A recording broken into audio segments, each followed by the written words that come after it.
આગળ અર્થ પ્રકરણમાં ધ્રુવ ચરિત્ર આવ્યું. ઉત્તાનપાદ રાજા, બે રાણી, સુરુચિ અને સુનીતિ. પ્રસિદ્ધ કથા છે. આધ્યાત્મિક અર્થ કરો તો દરેક જન્મ લેનારો જીવ ઉત્તાનપાદ જ હોય છે ને. મસ્તક નીચે અને ચરણ ઉપર, પગ ઉપર. અને જન્મ લે એટલે બે વૃત્તિઓ સામે આવે, સુરુચિ અને સુનીતિ. ઉપનિષદના શબ્દોમાં કહું તો શ્રેયનો માર્ગ અને પ્રેયનો માર્ગ. સુરુચિ માનીતી છે, સુનીતિ અમાનીતી છે. નીતિવાળો હોય અને શાશ્વતતા જોઈએ. એ હંમેશા વિચાર કરે કે આ બધું છે પણ જોડે શું આવવાનું છે. શાશ્વત ધ્રુવ એટલે પુત્ર છે ધ્રુવ. અને રુચિવાળા હોય એને નવું નવું સારું સારું જોઈએ. પુત્ર છે ઉત્તમ. બંને એકવાર રમી રહ્યા હતા. પિતા સિંહાસનમાં વિરાજમાન છે. ઉત્તમ ચાલતો ચાલતો આવ્યો અને કૂદકો મારીને પિતાના ખોળામાં બેસી ગયો. ધ્રુવે જોયું, અરે મારો ભાઈ બેઠો છે તો હું કેમ નહીં. એ પણ ચાલતો ચાલતો આવીને જ્યાં બેસવા જાય ત્યાં જ દોડતી સુરુચિ આવી, હાથ પકડ્યો, ખેંચ્યો અને ફેંક્યો. ધ્રુવ, પિતાના ખોળામાં બેસવું છે, જા વનમાં જા, તપ કર, પરમાત્માને પ્રસન્ન કર. અને પરમાત્મા માંગવાનું કહે ને ત્યારે માંગજે કે તું મારી કુખે જન્મ લે તો જ પિતાના ખોળામાં બેસે છે. અને જયારે આવા કટુ શબ્દ સાંભળ્યા ધ્રુવને બહુ લાગી આવી. રડતો રડતો માના પાસે ગયો. માં, આજે સુરુચિ માએ મને આમ કડવા શબ્દો કહ્યા.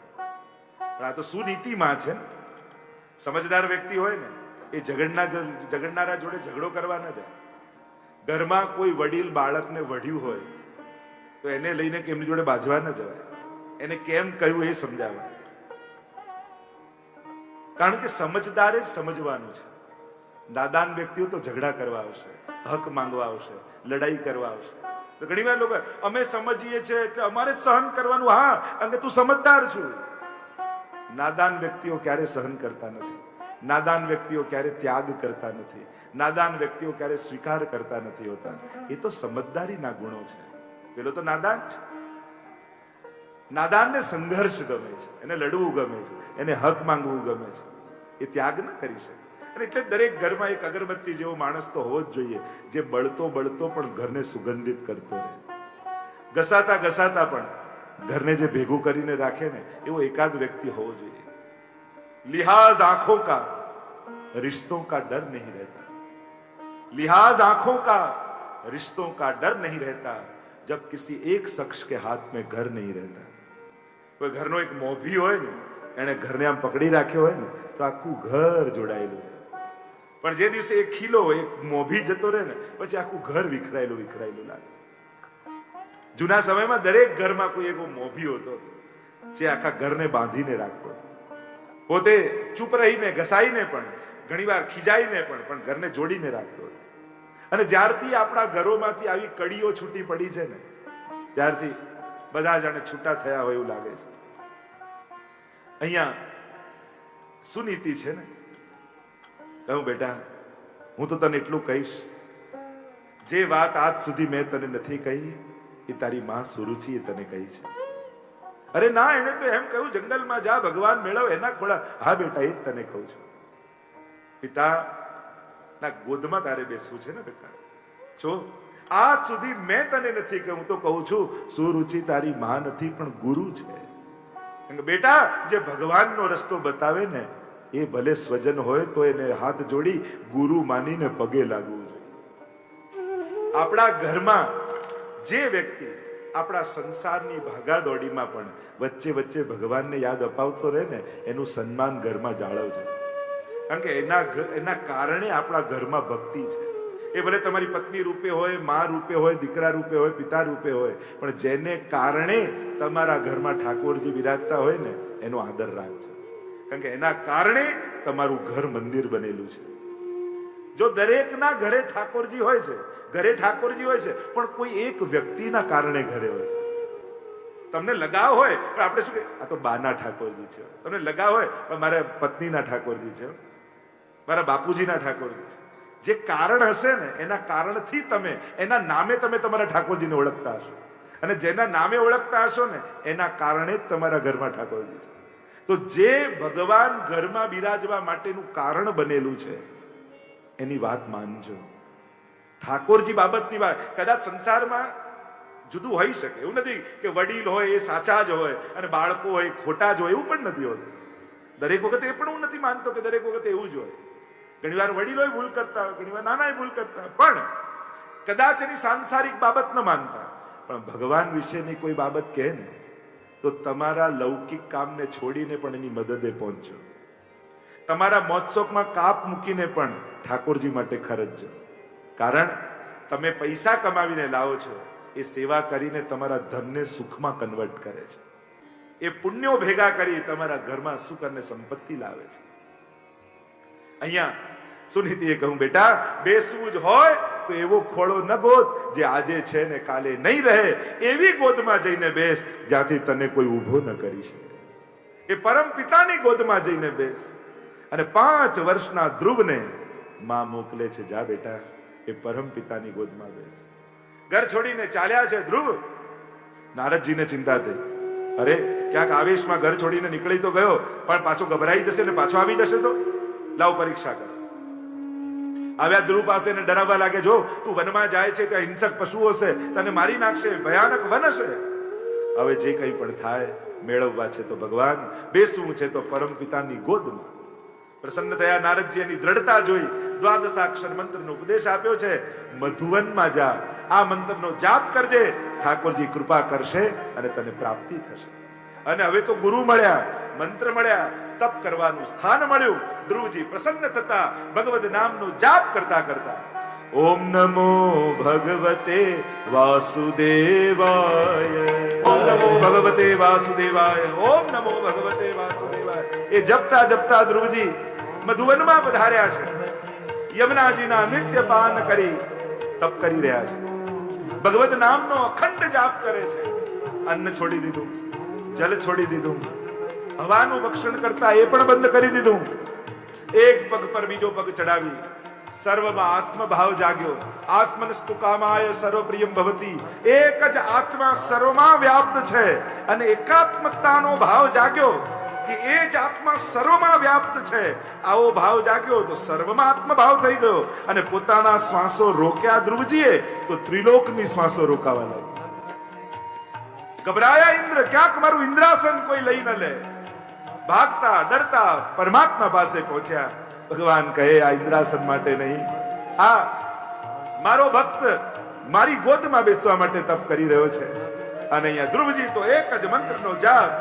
ધ્યાનમાં આવ્યા પરમાત્મા, રોમ રોમ હર્ષિત થઈ ગયું. ધ્યાનમાં પરમાત્માના દર્શન થયા. થોડી વાર થઈ પ્રભુ અંતર ધ્યાન થઈ ગયા. અંતર ધ્યાન અંતઃકરણમાંથી પરમાત્મા થયા. ધ્રુવજીએ નેત્રો ખોલ્યા અને જે ધ્યાનમાં હતા એ સામે ઉભેલા દેખાયા. એ જ ચતુર્ભુજ નારાયણ શંખ ચક્ર ગદા પદ્મ લઈ ધ્રુવજીની સન્મુખ થાળા છે અને ધ્રુવજીના નેત્રો ભરાઈ રહ્યા છે, છલકાઈ રહ્યા છે. પરમાત્માને જોઈને ધ્રુવજી સ્તુતિ કરે છે. યોંતઃ પ્રવિશ્ય મમ વાચમીમામ પ્રસુપ્તામ સંજીવયત ખિલ શક્તિધર સુધામના અન્યાંશ હસ્ત ચરણ શ્રવણત્વ ગાદિન પુરાણાન નમો ભગવતે પુરુષાય તુભ્યમ. પ્રભુ, આ સ્તુતિ પણ અમે નથી કરતા, આપ જ બોલાવડાવો છો. સેવા અમે કરતા નથી, આપ કરાવડાવો છો. પ્રભુ જ કરતા. કર્તુમ અકર્તુમ અને અન્યથા કર્તુમ તો પ્રભુ જ છે. એટલે પુષ્ટિ માર્ગમાં કહીએ ને, મેં સેવા કરી એમ નથી કહેતા. પ્રભુ કૃપા કરીને સેવા સ્વીકારે છે. આપણે તો એમ કહીએ, પ્રભુ સ્વીકાર કરે છે, અંગીકાર કરે છે. સુંદર સ્તુતિ કરતા ધ્રુવજી કહે છે કે મને કોઈ ભગવદીનો સંગ આપજો, જેના સાથે સત્સંગ કરતા કરતા હું સહજમાં ભવપાર ઉતરી જાય. જો આ ધ્રુવજીએ તપ કર્યું, આપણે એમ માનીએ કે તપથી ભગવાન પ્રસન્ન થયા. મહાપ્રભુજી તો કહે, ધ્રુવ પરાશરા અભિષ્ટ દે. યમનાષ્ટકમાં કહ્યું, ધ્રુવજી અને પરાશરને અભિષ્ટ ફળ આપનારા તો યમુનાજી છે. શ્રી યમુનાજીના પાન કર્યા ને એટલે ઠાકોરજી જલ્દી પ્રસન્ન થઈ ગયા ધ્રુવજી પર. આ યમુનાજીની કૃપા થઈ છે અને જેના પર યમુનાજીની કૃપા થાય પ્રભુ સહજ એના પર પ્રસન્ન થઈ જાય. પ્રભુની પ્રસન્નતા ઈચ્છતા હો તો રોજ યમનાષ્ટકનો પાઠ કરજો. 5 ફળ આપણે યમનાષ્ટકના પાઠના કહીએ. કોઈ પૂછે યમનાષ્ટક કરવાથી મળશે શું, થશે શું? 5 ફળ યમનાષ્ટક. એક યમનાષ્ટક કરશો તો આ 5 વસ્તુ તમારી સાથે થશે. જે મોટા મોટા યજ્ઞ યાગાદી વ્રત નિયમ સંયમ તીર્થ આ બધાથી જે ન થાય એ એક યમનાષ્ટકથી થઈ શકે છે. અને આ હું નથી કહેતો, શ્રી વલ્લભની વાણી છે, વાકપતેની વાણી છે, પ્રભુના મુખારવિંદના સ્વરૂપ એવા વલ્લભની વાણી છે. અને એ ક્યારે મિથ્યા ન જાય. આચાર્યો અને મહાપુરુષોના શબ્દો અને વાણીની લાજ તો સ્વયં ઠાકોરજી રાખતા હોય છે, એ ક્યારે મિથ્યા ન જાય. અને એટલા માટે ત્યાં ટીકામાં યમનાષ્ટકની એમ કહે છે કે ભગવાનના યાદવો સંબંધી હતા.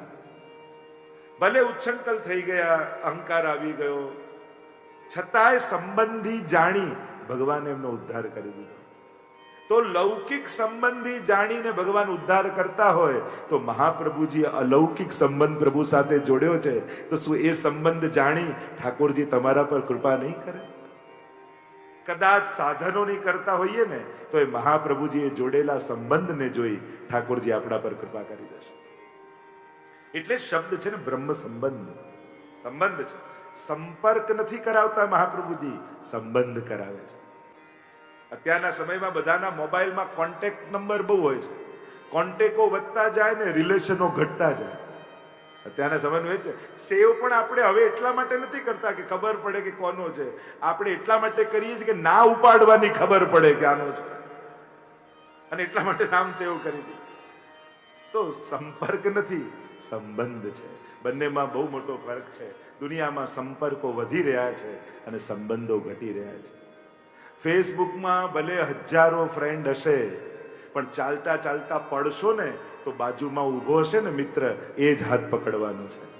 એટલે તમે અજાણ્યા જોડે સંબંધો જોડવાના પ્રયાસો કરો છો, પણ એ સંપર્ક છે.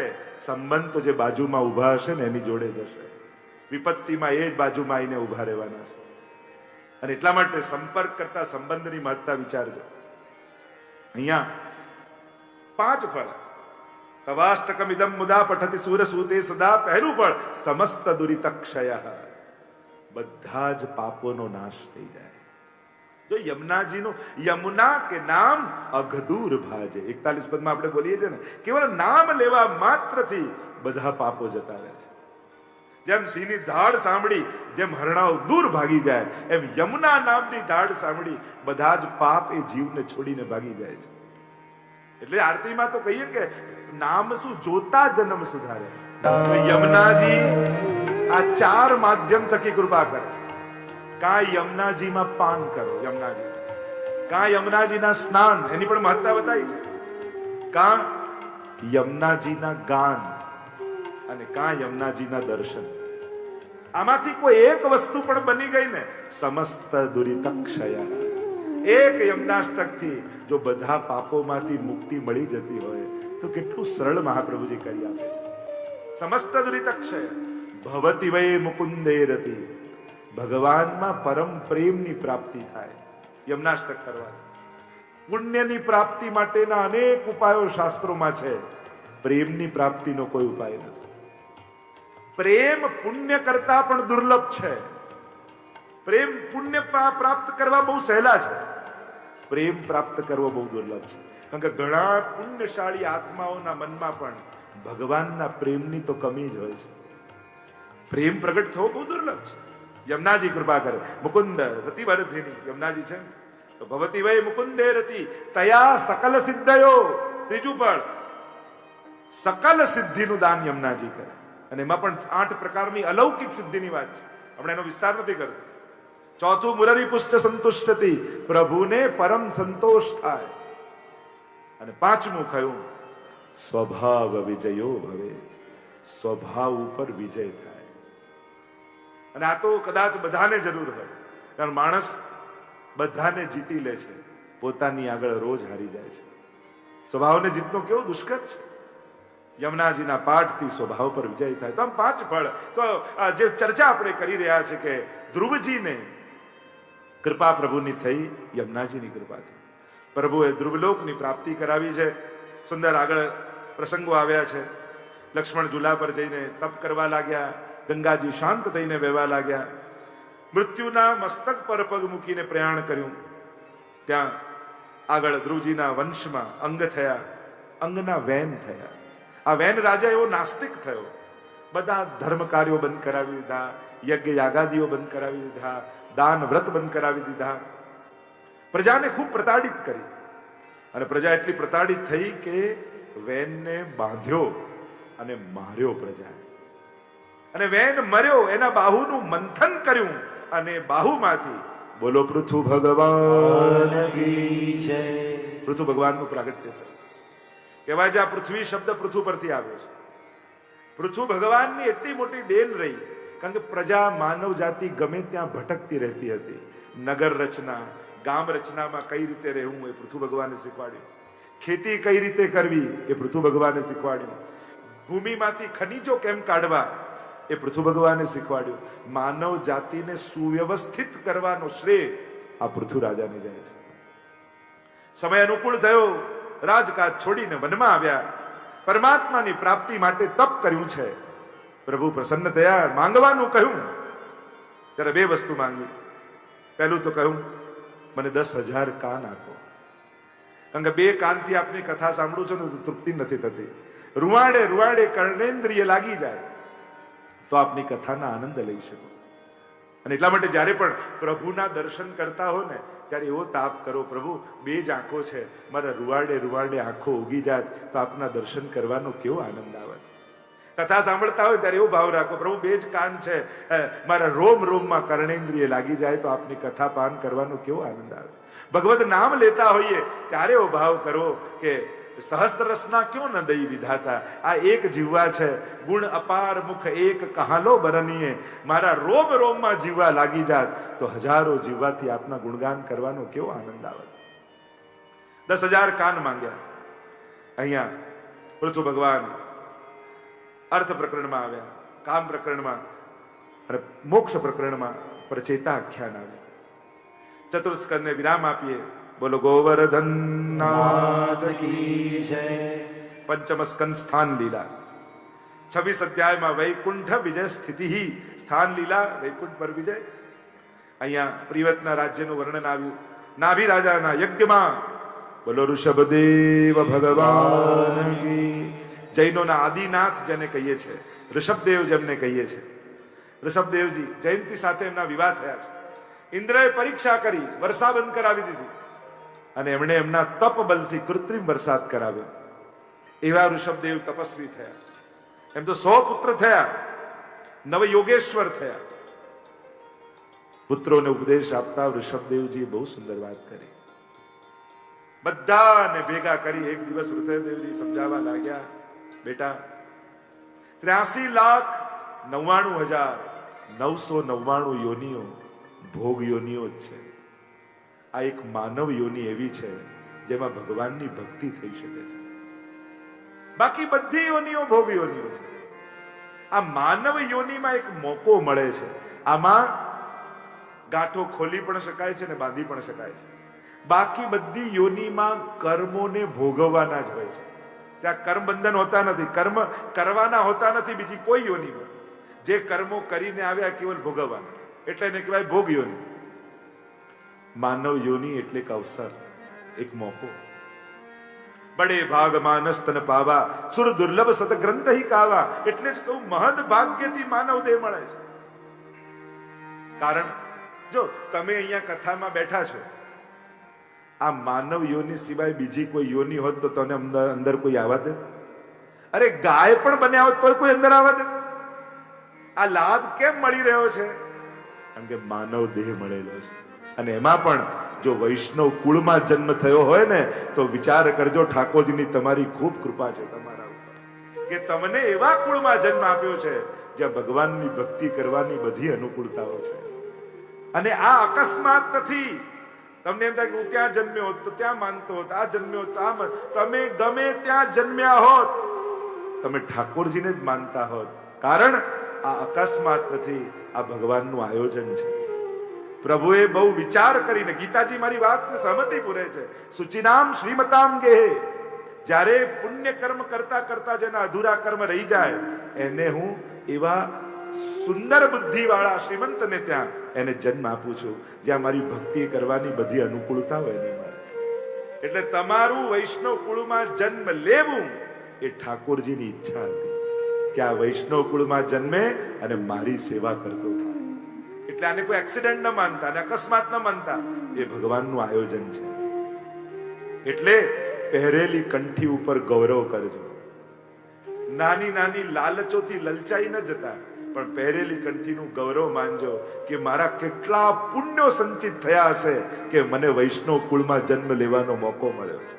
આ વાતનું આત્મગૌરવ હોવું જોઈએ. અહીંયા જે ચર્ચા ચાલી રહી છે કે આ બધા દેહ છે, બધા શરીર છે, દરેક શરીરમાં, દરેક યોનિમાં આંખ બધાને મળે છે, જીભ બધાને મળે છે, કાન બધાને મળે છે. પછી માનવ યોનિનો ફરક શું? શ્રેષ્ઠતા શું?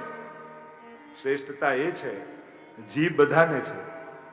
રામ એ પોપટ પણ બોલી શકે છે, પણ પોપટે બોલેલું રામ એ રામને સંભળાતું નથી. પણ માણસની જીભમાંથી રામ નીકળે ને તો એ રામના કાન સુધી પહોંચે છે. આવી જીવવા માણસ પાસે છે, એટલે બડે ભાગ માણસ. આંખ બધા પાસે હોય, કોઈ પક્ષી ઉડતું ઉડતું પણ શ્રીનાથજીના મંદિરમાં ઘૂસી જાય, પણ શ્રીનાથજી કોણ છે એને દેખાય ખરું પણ સમજાય નહીં. પણ માણસ પાસે એવી આંખો છે, એ ઠાકોરજીના દર્શન કરી અને જન્મ મરણના ચક્કરથી છૂટી શકે છે. એટલે કે માણસની દરેક ઇન્દ્રિયો એના મુક્તિના કારણ બની શકે છે, અને પશુની, પંખીઓની દરેક ઇન્દ્રિયો એના કેવલ ને કેવલ ભોગના કારણ છે. આ માણસ અને અન્ય યોનિમાં ફરક છે. એકની ઇન્દ્રિયો ભગવાન મેળવવાનું કારણ બની શકે છે, એકની ઇન્દ્રિયો ભોગનું કારણ બની શકે છે. જો તાળાની ચાવી એક જ હોય, કઈ બાજુ ફેરવો ને એનાથી ખબર પડે કે તાળું ખોલવું છે કે બંધ કરવું છે. મને એવ મનુષ્યાણામ કારણમ બંધ મોક્ષયો. આ મનથી જ તાળું ખુલી જાય અને મન જ ભવના તાળા બંધાઈ પણ શકે છે. કઈ બાજુ ફેરવો એ તમારા પર છે. આ માનવ દેહ દુર્લભ છે. એમ કહી નવયોગેશ્વર થયા, પુત્રનો ઉપદેશ આપ્યો, વનમાં ગયા. એમના પુત્ર થયા ભરતજી. કહેવાય છે કે ભરતજી પરથી આપણા દેશનું નામ ભારત પડ્યું. શ્રેષ્ઠ રાજા થયા ભરત રાજા. પણ સમય થાય ને, દરેક રાજાના જીવનમાં તમે જુઓ ભાગવતમાં, સમય થાય એટલે ગાદી બીજાને સોંપી અને પોતાના આત્મોદ્ધાર માટે નીકળી જાય. એમ દરેકે વિચાર કરવો કે સમય જેમ લાગે કે હા હવે સમય આવ્યો છે. આપણા બધાની તકલીફ શું, એકાદ નાનો મોટો હાર્ટ એટેક ના આવે ને તો ચાલવાનું શરૂ ન કરીએ, વોક કરવા ન જઈએ, પણ એકાદ માઇલ્ડ એટેક આવે ને પછી એવા ડાયા ડમરા થઈ જઈએ. રોજ 5 કિલોમીટર તો ચાલવાનું જ અમારે, રોજ અમારે આમ તો કરવાનું જ, અમારે તો બાફેલું જ ખાવાનું. પણ એ એકાદ ઘંટડી વાગે ને પછી માણસને સમજમાં આવે. આજ આપણી વૃત્તિ છે.